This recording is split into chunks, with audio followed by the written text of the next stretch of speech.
عمران خان کے دور حکومت میں آپ کے بیٹے گرفتار ہوئے اور اب آپ کی جماعت کے دور حکومت میں پی ٹی آئی کی خواتین اور فیملیز وغیرہ کارکنان گرفتار ہو رہے ہیں، تو کیا لگتا ہے کہ ایسا ہماری سیاست میں ہونا چاہیے؟ یہاں آپ نے بات کی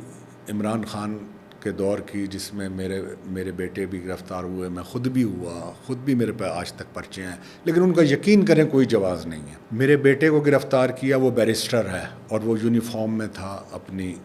وکالت کی، اور اس کو گرفتار کر لیا گیا، اور بغیر کسی وجہ کے، کہ اس لیے کہ طارق رشید کا بیٹا تھا وہ۔ تو یہ چیزیں غلط ہیں۔ ہاں، اگر وہ اس ریاست کو نقصان پہنچا رہا ہے یا کوئی ایسا کام کر رہا ہے کہ جس کے لیے اس کو گرفتار کیا جائے، تو میں خود اس کو گرفتار کرواتا۔ کوئی غیر قانونی چیز ہو رہی ہو یا کوئی ایسی چیز ہو رہی ہو جس سے اس خطے کو یا اس ریاست کو خطرہ ہو، تو پھر تو گرفتاریاں ہونا چاہیے اور ہوتی ہیں۔ لیکن اگر صرف اس لیے کہ یہ اس پارٹی کا بندہ ہے تو میں اسے گرفتار کر لوں تو یہ ان کا مرال ڈاؤن ہو جائے گا، یا یہ اس پارٹی کا بندہ ہے اور یہ اس لیے میں کر لوں کہ یہ چیزیں نہیں ہوں گی، تو وہ غلط ہے۔